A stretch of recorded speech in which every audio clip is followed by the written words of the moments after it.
So this happened last year when I was house sitting for my neighbor. He was in the hospital for a few days recovering from surgery, and I had been asked to stay in the house and keep an eye on his cats. The house was pretty small, but it was on a nice wide open property by the woods, and there was a tiny swinging cat flap on the kitchen door where the cats could come and go as they pleased. The flap led into a screened-in back porch, and the house only had one bedroom, so I chose to sleep on the couch in the living room. After cleaning up, feeding the cats, and watching some TV, I shut off all the lights and laid back on the couch. I had my phone out and was casually scrolling through Facebook when I heard the flap swinging back and forth. From where I was in the living room, I couldn't see the door because the counter was in the way, but I glanced over to see one of the cats scamper over and leap up on my legs. I gave it a welcoming pat on the head and continued scrolling. After another minute, I heard the cat door make a noise again, a soft squeak. This time, I didn't even glance over, figuring it was the second cat following the first into the house. Another few moments passed. Then I heard the squeaking again, and then after another moment, it squeaked a third time. I looked up from my phone, wondering why the second cat was jumping in and out like that. I was wondering if I would have to scoop it up and put it in the bedroom. The door continued to squeak for another couple of minutes as the second cat continued to jump in and out. I finally decided that I had enough.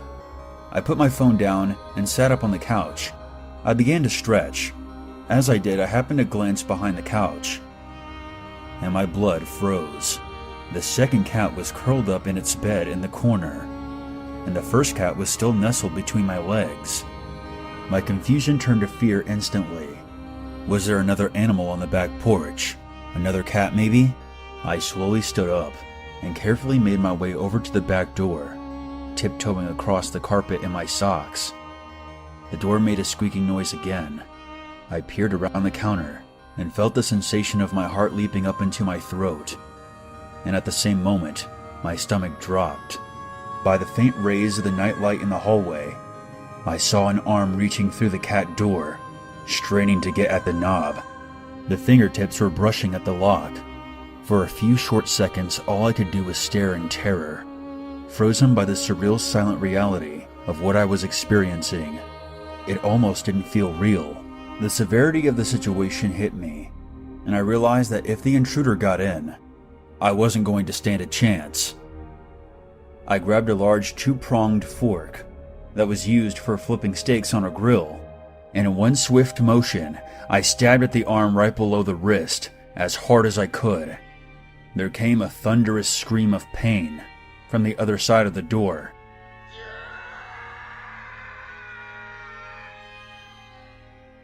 And the arm was immediately retracted through the flap. But the fork had impaled the intruder, so it caught itself on the door. That produced a second loud scream, and the arm was wrenched violently outside. I heard the clatter of the fork on the ground, and then I heard footsteps sprint across the back porch and out the screen door. I immediately turned on the outside lights and caught the glimpse of a figure running towards the woods. Instead of calling the cops, I scooped up both cats, stuffed them into the same carrier, grabbed my phone, my shoes, and sprinted out to my car, which was thankfully parked inside the garage. I drove up the road a couple of miles to my place, and once I was safely inside, I called the cops. It took them half an hour to get to my place, and then another half hour of questioning before they continued down the road to check out my neighbor's house. They told me that there was no sign that the screen door had been broken into, and aside from the bloodstains, there was no sign of the intruder. They put out an alert to local hospitals for a man with a stab wound on his right arm. The following morning, the police brought a dog out to follow the scent, but whoever the lucky bastard was, he was never caught. I kept the cats at my place until my neighbor was out of the hospital. It still shakes me to my soul, the idea that the stranger chose that house in the middle of nowhere, trying to get inside. And if I hadn't got off the couch when I did, this may have ended very differently. During the spring of 2004, I was 19, even though I looked about 14. I was 5'0" and weighed about 100 pounds. That's if I was carrying laundry. My parents and aunt were vacationing in Mexico. I had decided to opt out and house sit for my aunt. I figured it would be a nice opportunity to have a quiet place to study for my upcoming exams. And all I really had to do was clean the pool, collect the mail, and restock the fridge with groceries. I also had a plan of action that involved emptying her safe and rescuing her car in the event of wildfires. Her place was high up in the hills of Southern California, with a terrific view of Long Beach. I mostly spent my time in the massage chair in the guest bedroom, playing music in the background while I pored over my psychology notes. Occasionally I would sit out on the balcony and work on my tan, or use the treadmill in the basement, but I mostly was secluded in the air conditioning trying to be productive.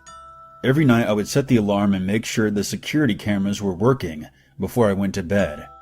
But on the fourth night of my stay, I was really focused on the books and forgot to set the alarm after it got dark.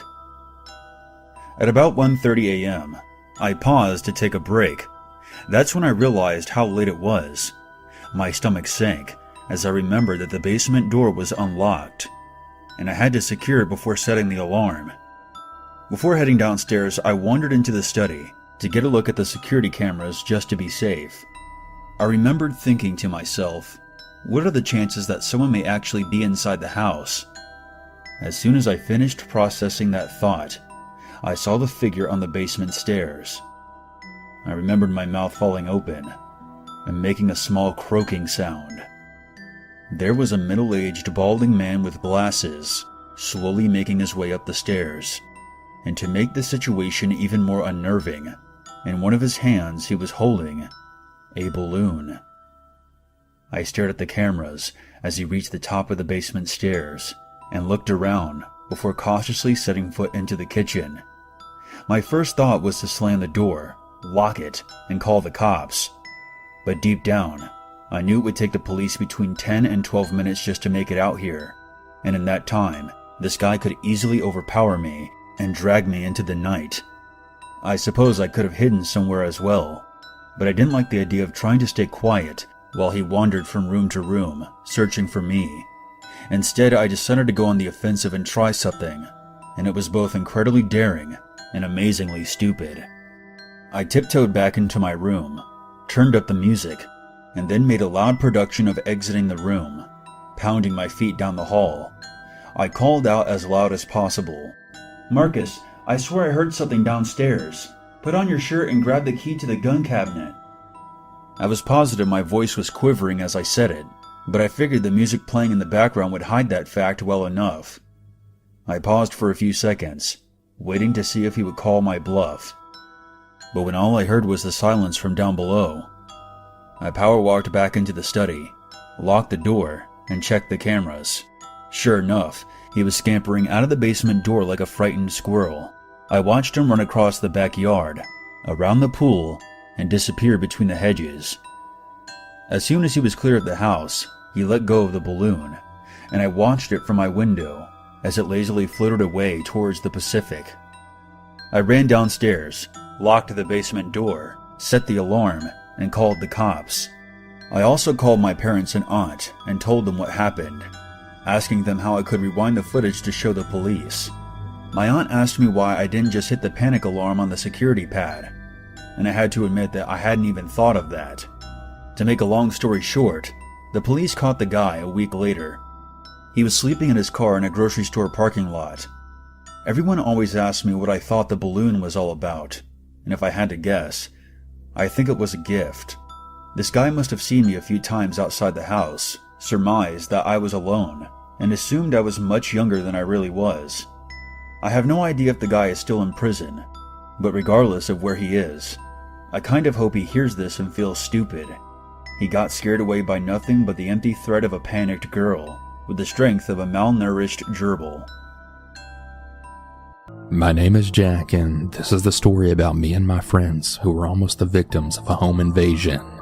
I was home alone, and just to map it out, my house is out in the country surrounded by the woods, and there were only a few houses on each side and across. My brother Alex was out at a party, and our parents were out of town for business. I was watching scary movies and I got really bored, so I called over two of my friends, for obvious reasons. I'm gonna use their first name initials, so I invited A and C over to hang out and watch some scary movies with me. After A and C arrived, we had watched the new Scream movie, and it was really amazing. After watching the movie, we had went to hang out on my balcony. There was a really light breeze outside, and it felt really nice. After about 5 minutes of being outside, we had heard something come from the tree line of the woods. C went inside to go get a flashlight, and A and I sat outside and listened for more sounds. After about 2 minutes of C being in the house, we had heard really fast footsteps coming from every direction. It was completely dark outside, and the only light was the backyard light. A and I just stood there for 10 seconds, and the footsteps getting closer and closer by the second. That's when I then yelled, "Dude, run!" And then A and I ran into the house and slammed the door and locked it. C came running downstairs, asking us what was happening. I explained to him that someone or something was running towards us after I went into the house. After that, we then heard banging on the back door, but we couldn't see who it was because there were blinds there. We stared at the door, and then someone started banging on the front door and the garage door too. We now knew that there were more than 2 people, but we were kind of confused about how someone got into the garage without us hearing it open. All of a sudden, the intruder started knocking on all 3 doors simultaneously, so all 3 of us then ran upstairs and then hid in my mom and dad's closet because it was a really big walk-in. While we were hiding, I had called the police, and they had said they already had a dispatch on their way because apparently they already got a call from neighbors saying that 3 masked men had emerged from 3 different parts of the woods and then started running towards our house and started running around our house and knocking on doors and windows. After I got off the phone with the police, I called my brother and I told him what was happening, and while I was explaining, I heard the sound of glass shattering from downstairs and then the sound of 3 men laughing. Tears then flooded my eyes as everything had finally sunk in at once. And then in my mind, I was really thinking I was gonna die. A and C's eyes started getting teary as everything had sunk in for them too. As I could then hear the men walking up the stairs, I heard the police sirens in the distance, and I heard the 3 men running down the stairs. And then right in that moment, I heard it. "This is the police. Hands up." I was filled with relief as the police officer ran up to the closet and told us we could come out, and that they got 2 of the 3 men in custody. When the 3 of us went downstairs, I saw the 2 men, and they looked disgusting, and had really big grins on their faces. It made me sick to my stomach that they enjoyed this. I had asked the cops what happened to the 3rd guy, and they said that he got away and went back into the woods. The neighbor came over to make sure we were okay, and I thanked her a whole bunch of times for calling the police. After all that happened, my brother came home and we called A and C's parents to come get them. And because one of the men had escaped and was still at large, we stayed at C's house since he had the biggest house. We stayed all week there since it was spring break, and our parents wouldn't be back until the end of the week. A week had passed by the time our parents came to pick us up, and when we got home, all of our windows were broken, but nothing got stolen. We called the police to see if they could test for fingerprints, but there was nothing there. My dad ended up getting a promotion, so we're going to be moving to the city where it's more lively, and he'll get to work from home. This experience really scared the absolute shit out of me and my friends, and I just really hope I never have to go through something like this ever again. Back in May of 2010, while in desperate need of cash, I agreed to house sit for one of my old high school teachers. He had contacted me via Facebook and asked me if I would be willing to water his plants, collect his mail, and clean up the place while he went out of town for a couple of days. He didn't specify where he was going, but he agreed to pay me $400 for 2.5 days, with half up front, so I agreed. I never really liked him in high school. He was teaching classic literature, and he always seemed to enjoy pointing out any illustrations that in any way featured nudity. His eyes always seemed hungry, and he tended to wheeze like he was out of breath, even though he was kind of a small guy. My friends and I used to refer to him as Mr. Lip Tit. When I arrived at his place, the key was beneath the mat, and $200 were in an envelope on the kitchen table. I turned on my music, watered the plants, cleaned and vacuumed the ground floor, and made myself dinner. I found his house to be extremely boring. It was filled with old books, stacks of newspapers, and ancient-looking furniture that didn't really look comfortable to sit in. I settled into my sleeping bag on the guest bed, but I had a hard time staying asleep. It seemed that every 5 minutes there was another strange noise coming from the house, and it would put me on edge. The following morning, I went back to my own house, had breakfast, and took a shower before coming back and cleaning the second floor. Upon entering the guest bedroom, there was the faint smell of something in the air that definitely had not been there before.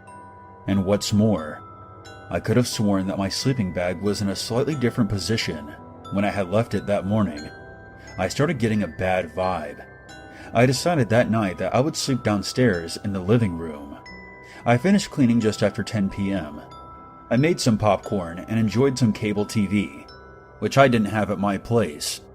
Around 11, I shut off the TV, wrapped myself up in my sleeping bag, and tried to drift off. I was tossing and turning for a bit, and just as I began to doze off, there came a click of the doorknob turning in the other room.